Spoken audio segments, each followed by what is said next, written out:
Vamos a conversar con Renato Cisneros, nuestro compañero periodista de RPP, porque, como sabemos, él está en Madrid.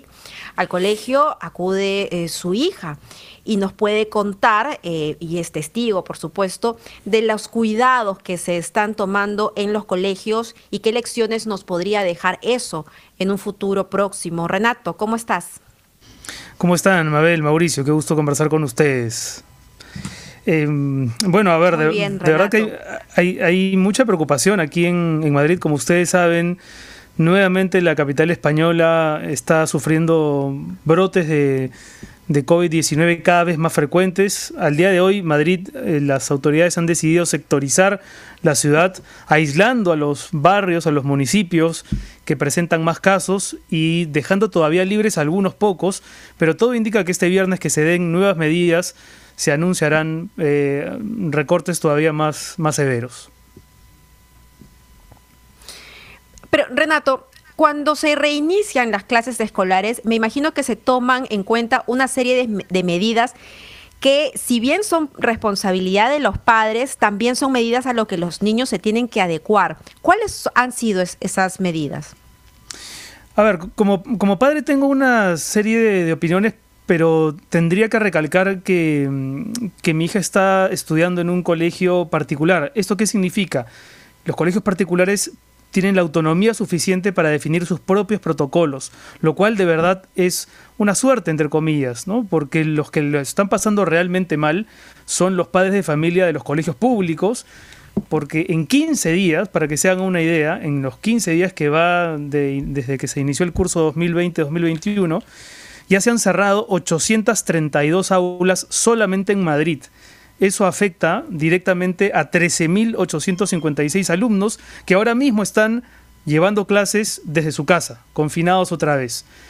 Y lo grave es que los colegios públicos, que aquí en España además la mayoría tiene a sus hijos en colegios públicos, lamentablemente no tienen una cabeza. El sector sanidad está absolutamente desbordado. Entonces, si en un colegio se presenta un caso de COVID, no se sabe muy bien cómo reaccionar. Algunos directores deciden cerrar el aula, otros deciden no, porque no hay una normativa clara. Y al día de hoy los padres están realmente muy indignados, como los profesores. Hay caos, hay un propósito de huelga de parte de los maestros. Y a pesar de eso, los niños, por supuesto, no quieren estar confinados, quieren ir a las clases. Pero la verdad es que se nota mucha desorganización, y si es verdad que el espejo de España puede servir al Perú para visualizar lo que ocurrirá en algunos meses más en nuestro país, es inevitable el rebrote, y va a ser inevitable esto si es que no se toman las medidas a tiempo, ¿no? Aulas cerradas, miles de niños yendo al colegio para simplemente días después tener que dejarlo, porque si se presenta un caso de COVID en un salón, y esto vale tanto para los colegios públicos como para los privados, la idea es aislar a ese salón. Entonces todos los niños de ese salón, todos los alumnos de ese salón tienen que pasar cuarentena de 14 días en casa y hacerse la prueba para que al volver, ¿no?, exista la plena seguridad de que no se va a seguir viralizando el virus, el contagio, ¿no? Renato, cuéntanos qué cambios sustanciales hay en la rutina de tu hija ahora que volvió al colegio con relación a la etapa anterior.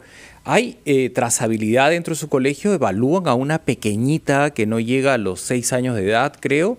¿Las hacen ir con mascarilla? No me puedo imaginar cómo es la vida de un niño con medidas de bioseguridad. Es un niño, ¿no? Sí, es rarísimo, Mauricio.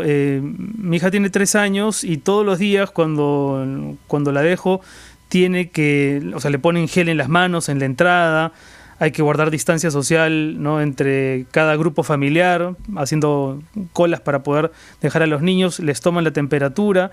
Y cada salón, la idea es que se conecte lo menos posible con los otros salones, que hagan recreo escalonadamente para no tener que cruzarse, para evitar la aglomeración.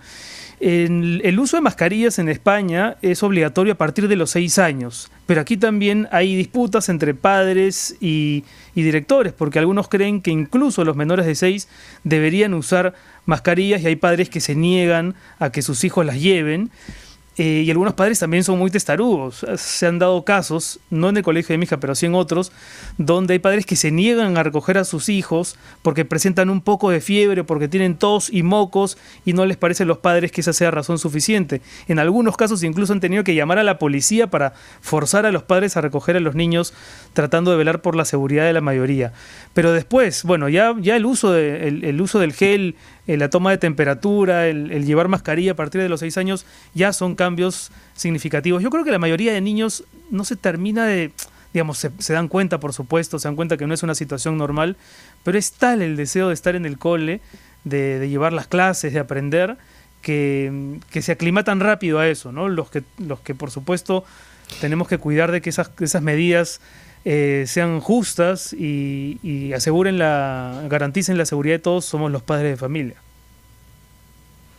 Renato, ¿y cómo hacen los niños en el recreo? Sobre todo niños tan pequeñitos, ¿no? Porque a los niños de secundaria, los más grandes, pues ya pueden tener una conciencia de la distancia física, pero igual, los más pequeños realizan juegos, se tocan, están muy cerca. ¿Cómo impedírselos? Es inevitable. ¿Qué hacen en los recreos? Es imposible pedirle a un niño menor de 6 años, incluso a uno de 6, incluso a uno de 10, ¿no? Incluso a los adolescentes. Me lo cuentan amigas que son maestras en colegios aquí en España. Es imposible guardar la distancia. Y entonces no se puede hacer mucho. Es decir, el contagio es inevitable y progresivamente se va a ir dando, se van a ir cerrando más aulas. Es inevitable. Me parece a mí que, a pesar de que, por supuesto, ¿no?, que celebro la idea de que mi hija pueda ir al colegio, todos los días, ¿no?, nos levantamos con la duda de si hoy nos dirán que Julieta no puede ir porque un niño de su salón ha presentado COVID el día anterior. Entonces todos los días son de incertidumbre. Tú decías que se hacen los recreos. Se trata de limitar un poco la actividad de los niños, pero siendo conscientes de que son niños y de que tampoco los puedes tener estáticos en un salón de clase, ¿no? Es bien complejo, es un problema bien complejo que, ya lo digo, ¿no?, inevitablemente se va a vivir en nuestro país, ¿no?, tarde o temprano. Renato, ha sido un placer conversar contigo. Gracias por el tiempo que nos has dado. Sin duda es como un espejo de lo que se nos viene. Es terrible, ¿no? No puedo concebir que una niña de 3 años tenga que tener esta norma, por ejemplo, de la distancia social de 2 metros, si ni siquiera los adultos la cumplen, ¿no? Ha sido imposible, ¿no?, que el mundo funcione con 2 metros de distancia. ¿Cómo será la vida de una pequeña que le digan toma distancia a la otra? En fin, la verdad es que nos dejas con un sentimiento de preocupación, de tristeza. Son los tiempos que nos ha tocado vivir y ante eso, paciencia, lidiar con la incertidumbre, que esperemos que esto pase y pronto. Hasta una próxima oportunidad, Renato. Ustedes estarán más tarde en conexión a las 6. Tu vuelta a la sala bien informado. A las 6 de la tarde. Hasta pronto, Mauricio. Hasta más tarde, Mabel. Muy buenos días, Jimena. Gracias por estar con nosotros en Encendidos. Buenos días, Mauricio. Gracias a ti por acordarte de los buenos amigos y por permitir que yo pueda comunicar con mi país informando sobre lo que está sucediendo en toda esta época de la pandemia. Hola, Mabel. ¿Qué tal? ¿Cómo está? No, al contrario, Jimena, ojalá los peruanos se enteren un poquito de la carrera lírica que has hecho allá, que de esa nos encargaremos en otro momento. Ahora vamos a centrarnos en el tema de los colegios, que nos parece tan complicado. Además, tú estás involucrada en la educación. ¿Cómo hacen la trazabilidad en un colegio? ¿Evalúan todas las semanas a los niños para saber si alguno es positivo? Uno que sea positivo en un colegio debe ser un shock, ¿no? Una zozobra indescriptible.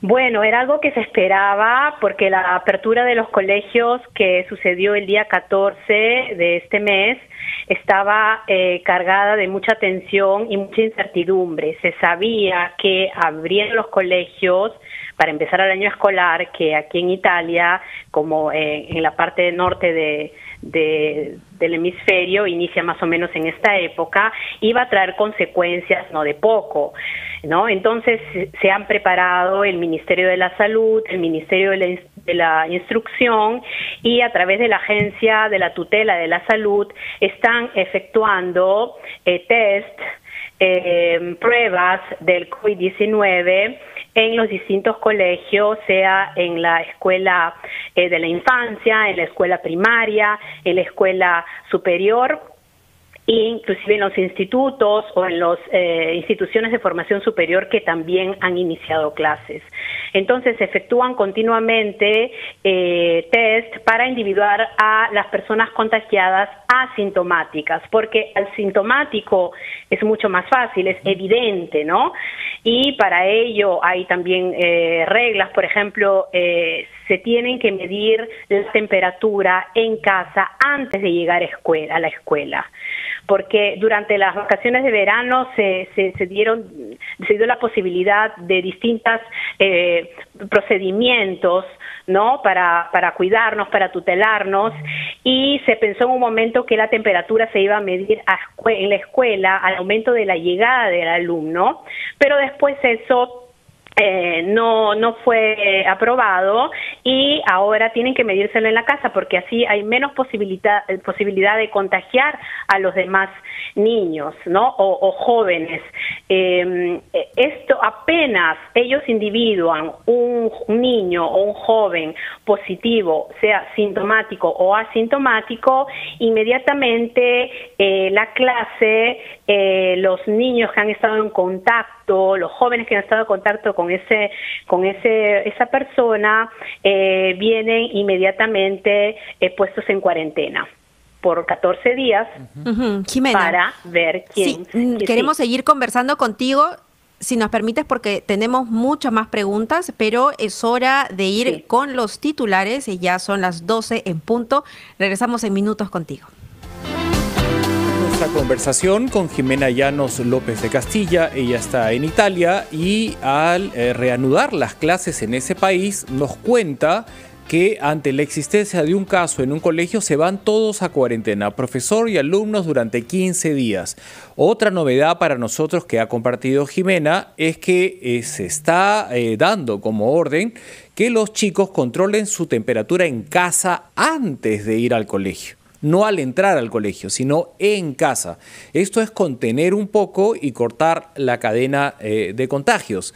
Ahora, van como corresponde, ¿no?, al colegio, y lo que no podemos imaginar, y eso nos cuestionábamos Mabel y yo, es la hora del recreo. ¿Cómo va a ser un recreo a 2 metros de distancia si son niños incontrolables? Es parte de la personalidad de un pequeño, ¿no?, que sea hiperactivo, que juegue, que quiera tocar al otro niño. ¿Cómo hacen los colegios de Italia en los recreos? Te escuchamos, Jimena.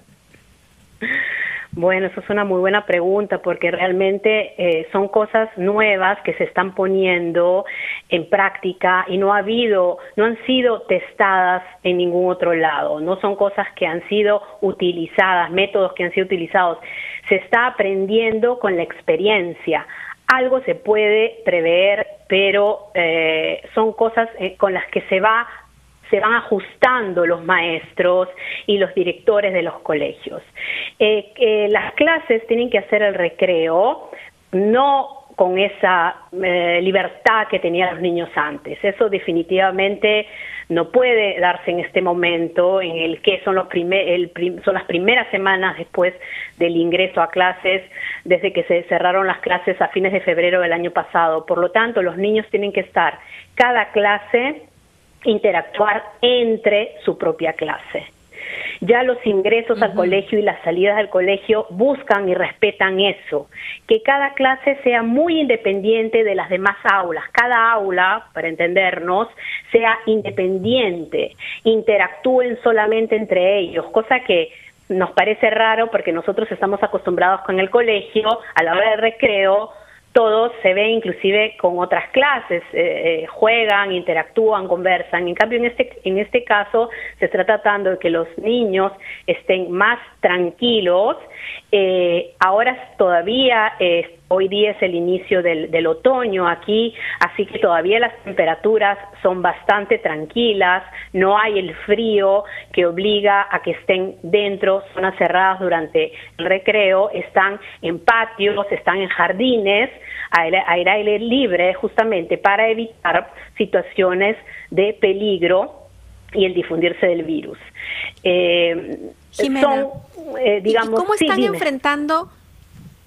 están enfrentando los maestros esta situación? Estamos hablando de los alumnos porque, claro, nos preocupan los niños, pero sabemos que en su mayoría los niños son asintomáticos, mientras que los maestros son personas adultas, algunos de ellos deben tener algún tipo de enfermedad, de preexistencia, algunos adultos mayores, el personal administrativo, etcétera. ¿Cómo lo están enfrentando también? Porque me imagino que debe haber cierto temor. Sí. Sí, lo hay. Has hecho una pregunta perfecta porque, mira, yo también soy maestra, aparte de mi trabajo como artista, enseño en un colegio y yo sé lo que es esta sensación de incertidumbre porque nosotros somos responsables de los niños que tenemos a nuestro cargo, pero también somos responsables de nosotros mismos. He leído hoy día justamente que más o menos sobre 300.000 maestros han pedido cesación de servicio porque tienen problemas crónicos. No cualquier persona no puede, no es solamente por edad que uno puede pedir ese permiso para no trabajar, ¿no? No es solamente por edad, porque nosotros estamos hablando de un país europeo en el que la edad es muy alta, ¿no? Como media de edad. Entonces, los maestros son gente de todas las edades y trabaja gente inclusive de 60 años, están trabajando en los colegios. Pero entendemos que si tiene diabetes o si es hipertenso o si tiene una enfermedad, exacto, el maestro no se va a arriesgar porque tiene una comorbilidad. Sí, Jimena, yo quiero compartir contigo, sí, y con Mabel, algo que nos preocupa mucho porque nosotros en esta primera etapa de síntomas, ¿no? Mientras Europa retiraba la ivermectina, nosotros la hemos suministrado. Y todavía muchas personas que te están escuchando, ¿no? Quieren saber en esta primera etapa, ¿no? Ustedes han experimentado primero lo del coronavirus y nosotros después, ¿no? ¿Qué medican ustedes, los italianos, a sus familiares, a sus seres queridos, en la primera etapa de la enfermedad, cuando no les falta oxígeno, cuando se tienen que quedar en casa? En Perú, el paracetamol, nada más, ¿no? La gente todavía se ha quedado en ivermectina. ¿Ustedes saben cómo manejan la primera etapa de la enfermedad? Cuando no tienen necesidad de una intubación, o sea, cuando la enfermedad, digamos, es un poco agresiva, pero no están tan graves, ellos tienen un protocolo en el que usan este remedio que se usó mucho, era un antirreumático. Esta cosa de la ivermectina, en cambio, yo la he escuchado mucho en las noticias del Perú. Hablan muchísimo, la recomiendan, pero aquí realmente no es que ha habido esta... Ah, ok, sí, porque vi en los meses pasados mucho sobre esto, pero realmente aquí no ha sido una de las medicinas, al menos que yo haya escuchado. Obviamente ellos han tenido un poco que rectificar el camino, ¿no? Al inicio entubaban mucho y después se vio que esto no podía ser hecho, tenía que ser hecho de una manera muy especial, ¿no? No podía ser intubaciones las que ellos hacían antes comúnmente para personas que tenían pulmonitis, sino que tenía que ser algo hecho específico para el COVID. Pero bueno, estamos hablando definitivamente de que aquí... cada país...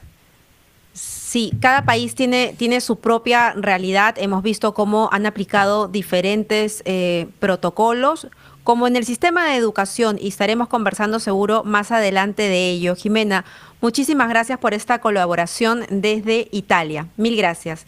Que te mantengas con mucha salud.